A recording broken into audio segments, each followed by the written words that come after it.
আসসালামু আলাইকুম viewers, mathematical ইকুয়েশনের পক্ষ থেকে সবাইকে স্বাগতম। আশা করি সবাই অনেক ভালো আছেন।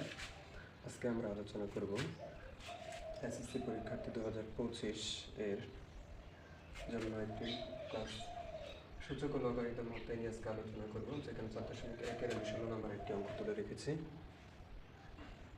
অঙ্কটি দেওয়া আছে a to the power x equal b, b to the power y equal to c এবং c to the power z equal a হয়, তবে দেখাও যে x y z equal 1। আমি বলবো আপনারা ক্লাসটি সম্পূর্ণ দেখবেন, না টেনে।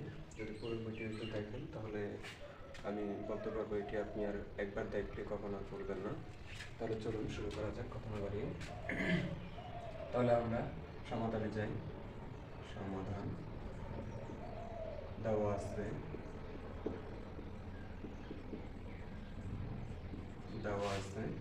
a to the power x equal b, b to the power y equal c এবং c to the power z equal হচ্ছে কি a দেওয়া আছে। এগুলো আমাদের দেওয়া আছে।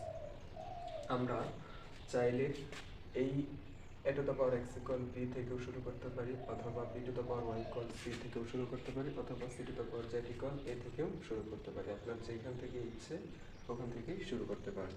তাহলে আমি এই অঙ্কটা এই পাশ থেকে দেখাচ্ছি। তাহলে আমরা শুরু থেকে দিই a to the power x equal b, এখান থেকে শুরু করি। তাহলে আমরা লিখব a to the power x equal b। এখন দেখেন a to the power x, আমি এই শর্তটা এখানে তুলে রাখলাম।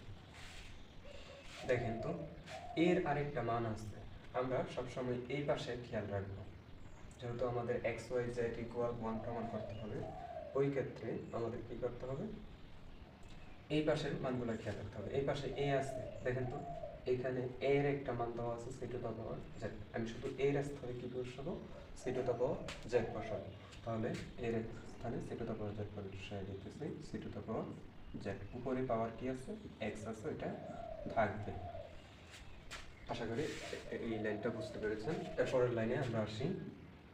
আমরা জানি কি পাওয়ারের উপর পাওয়ার থাকলে গুণ হয়, তার মানে সি এর পাওয়ার হবে কি জেড এক্স ইকুয়াল আমরা কি লিখতে পারবো, বি লিখতে পারবো। এরপরে আবার আমি বললাম যে যে পাশে পাওয়ার আছে ওই পাশে আমরা খেয়াল রাখবো। তাহলে এই পাশে যদি আসি, দেখেন এই পাশে তারপর সর্বশেষ কি আছে, সি আছে লিখতে। তাহলে এই সি এর পাওয়ার একটা মান দেওয়া আছে, দেখেন সি এর পাওয়ার হচ্ছে B to the power Y. শুধু সি এর স্তরে B to the power Y বসাবো, উপরে পাওয়ার থাকবে। সি এর স্তরে B to the power Y বসাই দিই, তাহলে B to the power Y. পাওয়ারগুলো কি আছে, জেড এক্স ইকুয়াল কি দেওয়া আছে, বি দেওয়া আছে। তাহলে আবার গুণ হয়ে যাবে, বি এর পাওয়ার হচ্ছে এক্স ওয়াই জেড লিখতে পারি আমরা। এই দুটার সাথে এটা গুণ হয়ে গেছে, তাহলে এই পাশে আছে বি।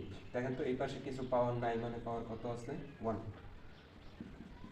আমরা জানি বৃত্তিদ্বয় সমান হলে পাওয়ার দ্বয় সমান হয়, পাওয়ার দ্বয় সমান হলে বৃত্তিদ্বয় সমান হয়। এখানে যেহেতু বৃত্তি দুটি সমান, বি বি উভয় পাশে বৃত্তি সমান, তাহলে আমরা কি লিখতে পারবো, এক্স ওয়াই জেড ইকুয়াল 1। দেখেন তো আমাদের এক্স ওয়াই জেড ইকুয়াল 1 আসছে কিনা। তাহলে এটা আমাদের প্রমাণ করতে পারতেছে। তাহলে আমরা লিখব কি, সুতরাং X Y Z equal 1 shoot.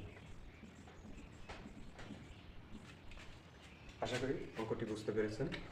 আপনি চাইলে B to the power Y equal C দিয়েও করতে পারবেন, C to the power Z equal A দিয়েও করতে পারবেন। আপনার যেটা ইচ্ছা ওটা দিয়ে করতে পারবেন। আপনি একবার মনোযোগ দিয়ে যদি অঙ্কটি দেখেন, আশা করি আর কখনো ভুলবেন না অঙ্কটি। যদি ভিডিওটি ভালো লেগে থাকে অবশ্যই আমার চ্যানেলটিকে সাবস্ক্রাইব করবেন, পাশে থাকা বেল আইকনটি বাজিয়ে দিবেন। আপনার মূল্যবান মতামত শেয়ার করতে ভুলবেন না। সবাইকে অসংখ্য ধন্যবাদ। আসসালামু আলাইকুম।